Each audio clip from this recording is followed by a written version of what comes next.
प्रश्न 241। व्यक्तिगत भिन्नता का अर्थ है। ए, सभी बच्चों का समान होना। बी, बच्चों में विभिन्न प्रकार की भिन्नताएं होना। सी, केवल शारीरिक अंतर। डी, केवल मानसिक अंतर। सही उत्तर है बी, बच्चों में विभिन्न प्रकार की भिन्नताएं होना। प्रत्येक बालक अपनी रुचि, क्षमता, बुद्धि एवं व्यक्तित्व में अन्य बच्चों से भिन्न होता है। प्रश्न 242। अधिगम को प्रभावी बनाने के लिए शिक्षक को क्या करना चाहिए? ए, केवल व्याख्यान देना। बी, शिक्षण सामग्री का उपयोग करना। सी, केवल गृहकार्य देना। डी, केवल परीक्षा लेना। सही उत्तर है बी, शिक्षण सामग्री का उपयोग करना। उपयुक्त शिक्षण सामग्री अधिगम को रुचिकर एवं प्रभावी बनाती है। प्रश्न 243। निर्माणवादी कंस्ट्रक्टिविस्ट कक्षा में शिक्षक की भूमिका होती है। ए, ज्ञान का एकमात्र स्रोत। B, सुविधादाता facilitator. सी, केवल परीक्षक। डी, अनुशासन अधिकारी। सही उत्तर है बी, सुविधादाता फैसिलिटेटर। निर्माणवादी दृष्टिकोण में शिक्षक मार्गदर्शक एवं सुविधादाता की भूमिका निभाता है। प्रश्न 244। सीखने में प्रतिपुष्टि फीडबैक का मुख्य उद्देश्य क्या है? ए, दंड देना। बी, अधिगम में सुधार करना। सी, प्रतियोगिता बढ़ाना। डी, केवल अंक देना। सही उत्तर है बी, अधिगम में सुधार करना। प्रतिपुष्टि से विद्यार्थी अपनी त्रुटियों को सुधारकर बेहतर सीखता है। प्रश्न 245। बालक के भावनात्मक विकास में सबसे महत्वपूर्ण भूमिका किसकी होती है? ए, परिवार। बी, बाजार। सी, मीडिया। डी, पड़ोसी। सही उत्तर है ए, परिवार। परिवार बालक के भावनात्मक विकास का प्रमुख आधार है। प्रश्न 246। समावेशी शिक्षा का मूल सिद्धांत है। ए, भेदभाव। बी, समान अवसर। सी, प्रतियोगिता। डी, पृथक शिक्षा। सही उत्तर है बी, समान अवसर। समावेशी शिक्षा सभी बच्चों को समान अवसर प्रदान करने पर बल देती है। प्रश्न 247। सीखने की प्रक्रिया में त्रुटियों को शिक्षक को किस रूप में देखना चाहिए? ए, असफलता। बी, सीखने का अवसर। सी, अनुशासनहीनता। डी, दंड का आधार। सही उत्तर है बी, सीखने का अवसर। त्रुटियां सीखने की स्वाभाविक प्रक्रिया का हिस्सा हैं और सुधार का अवसर देती हैं। प्रश्न 248। प्रेरित विद्यार्थी की प्रमुख विशेषता क्या होती है? ए, निष्क्रिय रहना। बी, सीखने में सक्रिय रुचि लेना। सी, केवल परीक्षा देना। डी, दूसरों पर निर्भर रहना। सही उत्तर है बी, सीखने में सक्रिय रुचि लेना। प्रेरित विद्यार्थी स्वयं सीखने में सक्रिय भाग लेता है। प्रश्न 249। मूल्यांकन का मुख्य उद्देश्य क्या है? ए, केवल अंक देना। बी, अधिगम की प्रगति जानना।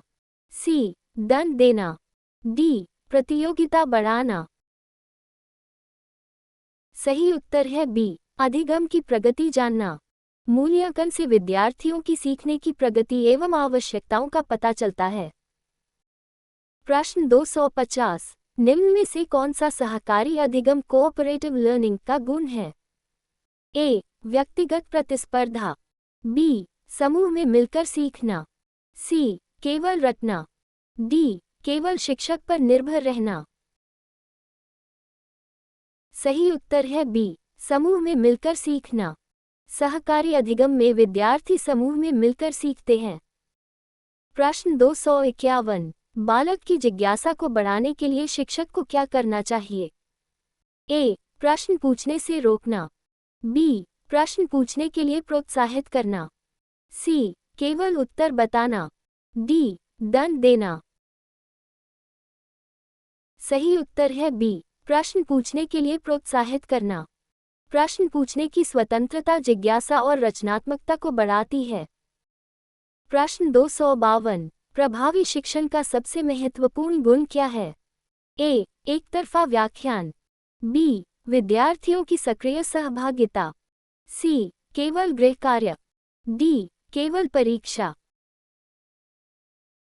सही उत्तर है बी. विद्यार्थियों की सक्रिय सहभागिता. सक्रिय सहभागिता से अधिगम अधिक प्रभावी एवं स्थायी बनता है. प्रश्न 253. अधिगम में रुचि उत्पन्न करने का सबसे अच्छा उपाय क्या है? ए. दंड. बी. रोचक गतिविधियां. सी. कठिन गृह कार्य. डी. लंबे व्याख्यान. सही उत्तर है बी. रोचक गतिविधियां. रोचक गतिविधियां विद्यार्थियों में सीखने की रुचि बढ़ाती हैं. प्रश्न 254. बालक केंद्रित शिक्षण में शिक्षक का व्यवहार कैसा होना चाहिए? ए. तानाशाही. बी. सहयोगात्मक. सी. उपेक्षापूर्ण. डी. कठोर. सही उत्तर है बी. सहयोगात्मक. बालक केंद्रित शिक्षण में शिक्षक सहयोगात्मक एवं संवेदनशील होता है.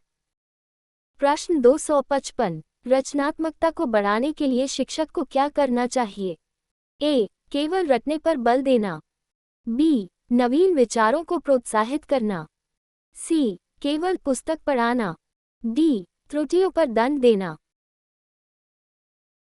सही उत्तर है बी. नवीन विचारों को प्रोत्साहित करना.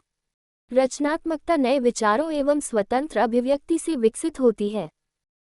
प्रश्न 256. सीखने की प्रक्रिया में सबसे महत्वपूर्ण कौन है? ए. शिक्षक. बी. विद्यार्थी. सी. पाठ्यपुस्तक. डी. परीक्षा. सही उत्तर है बी. विद्यार्थी. बालक केंद्रित शिक्षा में विद्यार्थी अधिगम प्रक्रिया का केंद्र होता है. प्रश्न 257. निदानात्मक मूल्यांकन डायग्नोस्टिक इवैल्यूएशन का उद्देश्य क्या है? ए. अंक देना. बी. सीखने में कठिनाइयों की पहचान करना. सी. प्रमाण पत्र देना. डी. रैंक निर्धारित करना. सही उत्तर है बी. सीखने में कठिनाइयों की पहचान करना. निदानात्मक मूल्यांकन से विद्यार्थियों की सीखने संबंधी कठिनाइयों का पता चलता है. प्रश्न 258. अच्छी कक्षा का वातावरण कैसा होना चाहिए? ए. भययुक्त. बी. लोकतांत्रिक एवं सहयोगपूर्ण. सी. कठोर अनुशासन वाला. डी. केवल शिक्षक केंद्रित. सही उत्तर है बी. लोकतांत्रिक एवं सहयोगपूर्ण. लोकतांत्रिक एवं सहयोगपूर्ण वातावरण सीखने को प्रोत्साहित करता है. प्रश्न 259. सीखने में सफलता के लिए सबसे महत्वपूर्ण व्यक्तिगत कारक कौन सा है? ए. अभिप्रेरणा. बी. दंड. सी. प्रतियोगिता. डी. भाग्य. सही उत्तर है ए. अभिप्रेरणा. अभिप्रेरणा अधिगम को दिशा और ऊर्जा प्रदान करती है.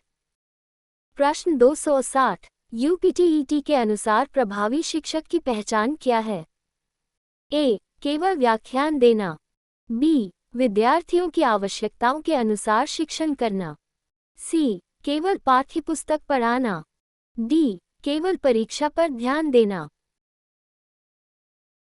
सही उत्तर है बी. विद्यार्थियों की आवश्यकताओं के अनुसार शिक्षण करना.